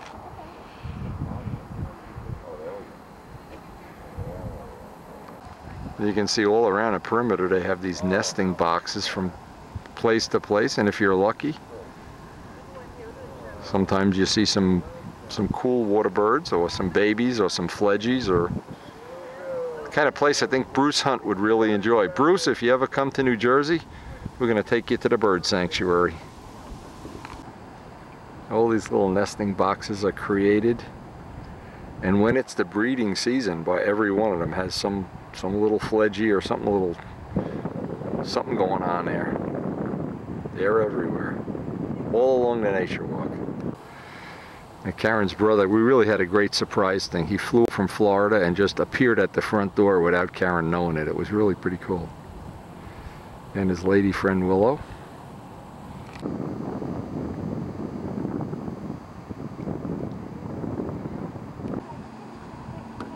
I don't think we're in the breeding season because most of the little boxes seem empty.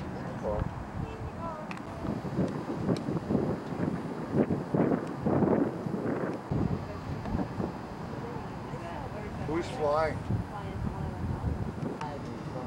It's a nice hairdo for you, Karen. Oh yeah. Look at this one, a bufflehead. Yeah, we saw that guy before, Bufflehead. Yeah, we saw a bufflehead. Now what's cool is all of the trees that were here, they put a little tag on to tell you what kind of tree it is and little things like that. All along this pathway. And of course the pathway is, I think it's 1.25 miles, but I'm not sure.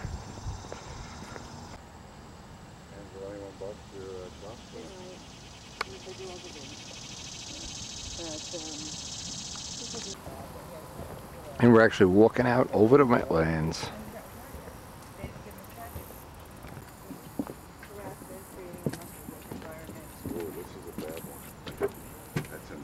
You get a little boat, and you Yeah, out in the Everglades, you bring some lunch. This would be a nice place to have a boat.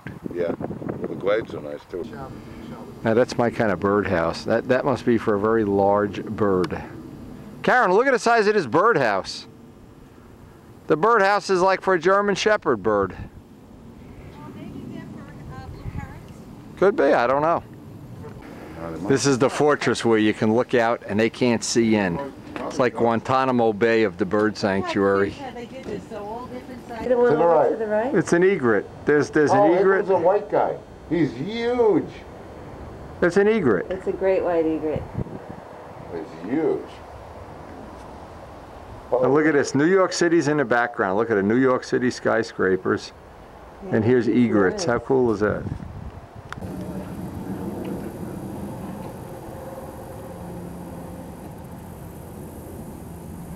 Looks like we set several egrets now out there. Another egret. So you just got a fish. By the way, this building in the background right here, when I first met Karen, that's where she lived. It's called Harmon Cove. And needless to say, we moved from there to Rutherford, New Jersey. They give you a little chair. Yeah, they got little chairs in here and everything. It's pretty cool. Let's see if I can find anyone. What's that, baby? Got ducks? Little fish swimming around here.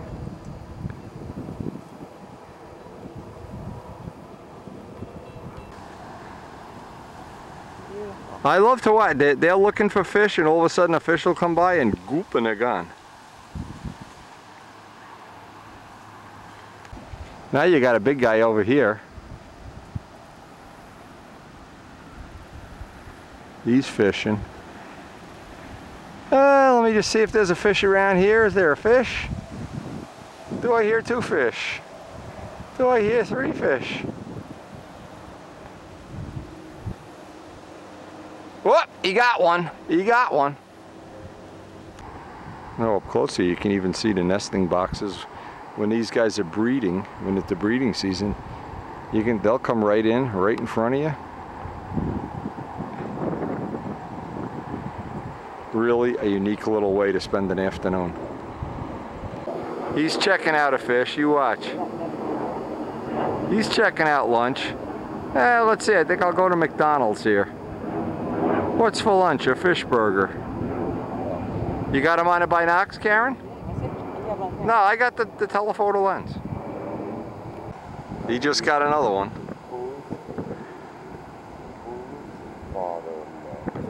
Da-dum, da-dum, da-dum, da-dum, da-da-da-da-da-da-dum, da-dum. Right. Come on, he's sneaking up and all of a sudden, gulp. He's stalking a fish burger here. You know what we saw last night? Da-dum, da-dum, da-dum, da-dum. Yeah, he's eating it. Oh, yeah, yeah.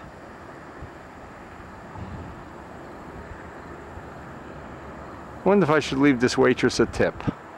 Nah, I'll just eat another fish. I'm an egret. I can eat anything I want. I can eat Wendy's koi if I could find his pond from the air. No, he's not eating. Hey, he just got another one. He just got another one. Look at this. He's an egret. He can eat the whole lake if he wants to. You got crabs right here in the water. Right here. Here's a crab coming up to the surface. Look at a crab. Check this. Karen, check this out. You got a crab right here. He's coming up to the surface. And he's moving now. Little crabs. Look at that guy go. Wait, I'm watching a crab. There he is, slithering along, crabbing along. Crabby boy.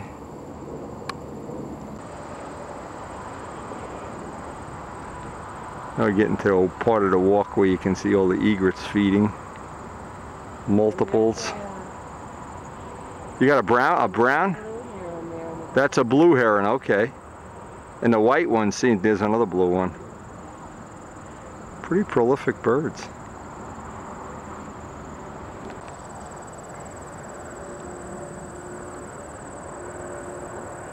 And you're just having so much fun.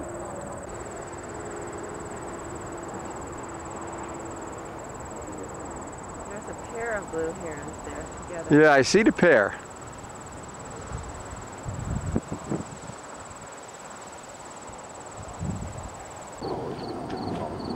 And they're really quite beautiful. And you don't water them. But looks like we got the train going by here, going back to New York City.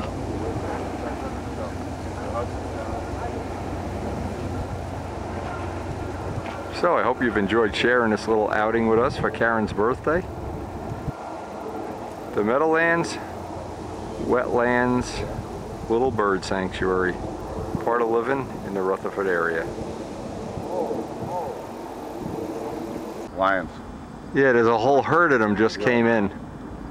You can't even tell what kind of birds they are, some kind of water birds. Wait, they're over there? Oh no, no, they're not on. Oh, there's a couple of hundred of them over there. Yeah, at least. We just had 2 butterflies go by. Yeah, boy and a girl probably. Yeah, well, maybe 2 boys, who knows? He's coming right. He's coming back, he's coming back. There she is. Look at this, they're doing a butterfly dance here. That's a boy and a girl. Butterfly. Is that their mating ritual? I bet it is. So Karen, has this been a nice little birthday time for you? Excellent. I had a pelican. Beautiful time. I have pelicans in my backyard sometimes. Do you? Yeah, they hang out on the dock. Hey, cool. We got little fledgies up in the sign at Houlihan's. Yeah, you got the binoculars, right, Jay? Binoculars. The, You see a bird up there? yeah, in the O of Houlihan's. I don't see the From a pleasant bird watching experience to a model plane meet. Still got a lot of water here from the flood, but boy, field is perfect. Air looks like it's beautiful. Looks like it's going to be a hell of a day. Wow. Kind of an unexpected treat. Now Karen and her brother and Willow are going to pay us a little visit. We're going to hang out for a little while here, and then we're going to go have a, well, I guess a social day with them. I'm not sure how it's going to work out yet. Nolan Home. What about it? Yeah, that's the same. Yeah, that's the prototype, and here's the one in a bag. Where's the little? He's going to make the back plates and the tips. I'm going to make the back plates and the tips. It's no big machine shop job when you got an NC machine. Hey, what a day! What a, Karen and her brother are coming down. Oh, good. They're going to come, they went for bagels, then they're going to, he's never seen a plane fly. But she's not going to stay, right? Nah, they stay half an hour or so. Then we're going to go get something to eat. That time you showed up. Jose, this is the plane you got to fly, baby. That's, Oh, Dave and I are trading it a little. that's the best of the group. You fly that one. Hey, you gonna get Jacobono's landing gear or not? Yeah. You definitely, because I need them to finish the wing. I ordered bid on these people. They don't answer quick. Well, if I make my own up, forget it. I can make my own, but I'd rather buy them. These people take forever. Maybe you get something. Maybe you don't. The second version of the score. The first one I bought, flying at our flying site, there's one signpost. Where we were at 2 weeks ago Yeah, or something? right Okay. from- Okay. One signpost within 100 miles. there was one signpost. It's still there. It's a Uh-oh. So we got a nice 2-4 Balsa break, wood. and the next thing you know, there's balsa wood flying everywhere. Steel. Look at this. There's a dead guy over here. Look at this. The guy died. But you can use balsa wood meets Who said there's no homeless people in Bergen County? Look at this. The guy just rolls up and dies on his rollerblades. Nice, I like that. Hey, it's something. You know, we'll play with it a little So what did you do? This is Suarez's plane? bit. No, this is mine. This is mine. Didn't Suarez have one? He had one. Campbell has one, yeah. Campbell And they fly good. What motor's in here? This is a Rojet 665 side. All right. What prop are you Let's see how that worked out. Oh, this is nice. This is a Rev Up 13.5. That's what I've been using. Yep. Yeah, that's Yeah. good. On a 65. Nothing, you know. Yeah. This is enough. So what's not to like here, Bill? They said the motor mounts wouldn't work. They work. They said the plastic tank wouldn't work. It works. So. This is, what do you call it? This is the ARF. It's the ARF, yeah. Sounds like a lot of religions I know. Hey, this is what Rich Oliver with Bill. No, Rich Oliver's got a different one. Oh, you got a different one? The ARFs, hey Bill, the ARFs are coming. I think so. Get ready. By crashing the one, we were able to see how these Right, things are built. And right. You could build them 10 ounces lighter. Oh, sure, all plywood. sure. But the airfoils, we took them up to Johnny Duncan's house. The airfoils are Trivial Pursuit airfoils. Oh, so what's wrong with that? So That's a good flying somebody plane. did their homework. Yeah. It's okay. It's Now not, who it's puts gonna this win out? nets. I go berserk every time I see this plane, and I have yet to see it fly. How you doing?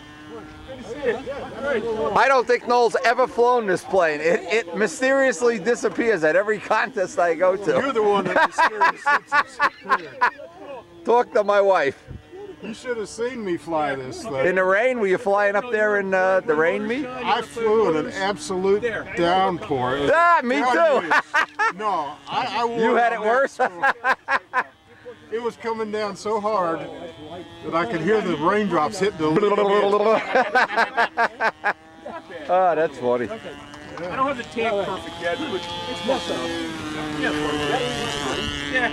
Yeah. So we'll get there. Not a lot of engine for that? What's that? The road jet is not too much engine for that? You know, Ruben, there's never too much engine. You got this idea that everything should have an 049 in it. talked to Don Herdman during the week. He's running an LA-40 in one of these, and he says it flies it great. Yeah. I said, come on, Don. He said, well, you know, I'm not going to fly it in a hurricane, but I don't fly in a hurricane. So he says the 40 will pull it, but 65 is nice. It loafs through most of the pattern. The guys in Texas had 51s, Tiger 51s I in them. think that would be a nice package. Yeah, nice, inexpensive. If you whack it, you don't, go to the poorhouse. Here's another one. Suarez has one too. There you go. And as Gieske says, you gotta have the power. You gotta have. Hey, Billy, what are you having? Clones here or what? Look at this. On the wooden. How you gonna know which is which? Vertical going up to hold the wire. Okay. So we cut it open and we put some hardwood in to at least get. I don't trust Suarez. He changed his around. But Ruben, other than that, The hinges got to get changed? yeah, I put real hinges on. Right. What is the power? So it's Rojet 65. Oh, 65. Yeah. And That's a Rich Oliver muffler, or this is a Rich Oliver muffler. the kind that Bruce had. Bruce had the same muffler. Yeah, no, this is one of Richard's. Okay. It takes, Noel says 600 RPM off the top. So But what? But it's nice. But if you got quiet, 1900 RPM. and it runs great. Is this wing glued in or is it coming out? What's that? The wing glued in or is it coming out? The wing's glued in. Yeah, I glued it all together. I'm not going to take it apart. Okay. But you know, you got the little adjustment thing in the back here. You can change the ratio. That comes that way? Comes that way. Great. And somebody thought this out pretty good, Ruben. Really? Nothing else. And wait I love till, about building. Bill, think of this. 2 years from now, how good are they going to be? Oh my God. If these are the first ones down the pike, Yeah. what's going to be the third and fourth generation, or the fourth, fifth gen? Who's the original designer though, besides Top Flight? Well, it's a big secret. Nobody will tell who designed it. Nobody will tell who designed it. But I was just saying, Who cares if Stevie McBride designed it? It flies good. You know who designed the Strega? the ribs. No. It doesn't matter. Pursuit ribs.